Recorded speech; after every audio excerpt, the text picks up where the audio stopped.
So before going on to the details of interventional pain management, we need to know a little bit about pain signaling or pain pathways. The reason we need to know about pain pathways is because we have targets in interventional pain practice. As was discussed in the previous slide, we have targets in interventional practice. We reach a particular target, either do an injection or do a radiofrequency ablation or put in a stimulator.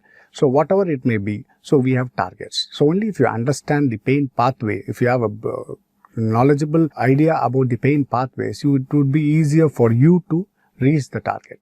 So what is pain pathway? Pain pathway is the path which normally a noxious stimuli takes from the peripheral tissue to reach to the brain.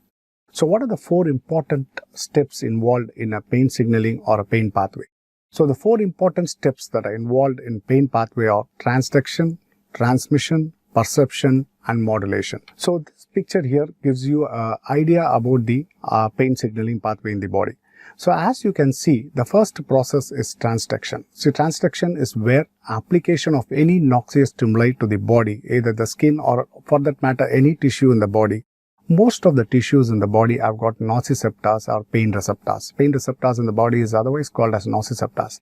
So we have nociceptors present in the body in almost all tissues with a few exceptions. So the first step is the transduction, wherein any noxious stimuli, be it a chemical stimuli or a thermal stimuli or a mechanical stimuli, gets converted into electrical impulses in the nociceptors. So this electrical impulse leads to generation of an action potential that is transmitted across the nerves through the body and reaches the final point of thalamus, which is the first destination of the pain impulses. So from the thalamus, it is then projected onto the sensory cortex, be it the primary sensory cortex or secondary sensory cortex or other areas in the brain. So this transmission forms the second stage. So the first one was transduction and the second one was the transmission. So once the signals reach from the thalamus to the sensory cortex, the brain senses pain. So that is called perception. So this is not a simple pathway or a simple wherein you suppose you have a switch, put on the switch and the light glows. It's not as simple as that because there are a lot of modulating factors or modifying factors. So that is what constitutes as modulation. So these are the essential four steps in any pain signaling: transduction, transmission, perception and modulation. So the first step in the pain signaling pathway is the transduction. So transduction is a conversion of noxious stimuli into electrical signal. So how does that happen? As I told you, nociceptors are present throughout the body except for a few tissues. So whenever you apply a noxious stimuli to the body, so there are changes that happen at that site. So be it a mechanical stimuli or a thermal stimuli or a chemical stimuli. As soon as it's applied to the body, what happens is there are ion channels that open up. So these ion channels can be either voltage gated or a ligand gated. So how does these changes happen? So whenever you apply a noxious stimuli, it can be a direct chemical stimuli or a thermal stimuli or application of any chemical exogenous agents, or it can be a deep mechanical stimuli. All this would cause either recruitment of the inflammatory mediators or those exogenous chemicals or mediators per se can open up the ion channels in the nociceptors. So once these ion channels in the nociceptors open up, they allow for a transmembrane influx of ions. So this, when it reaches the threshold, causes an action potential in the nociceptors.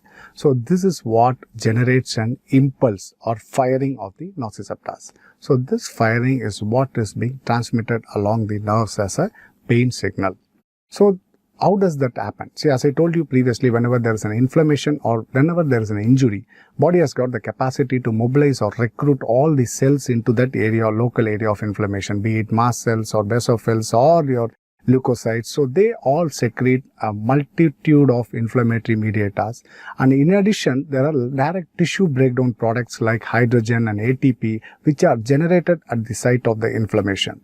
So in addition, a variety of agents and sensitizing agents can aggravate or exaggerate this response. So all these together will open up the ion channels in the nociceptors. So this is what causes the activation of the nociceptors, and this mechanism is called as transduction. So coming to the transmission process, we have all read, so most of you would be well aware of all these pain pathways. So but still, to re-emphasize, We all know that there are three important categories of nerves that are involved in the pain signaling.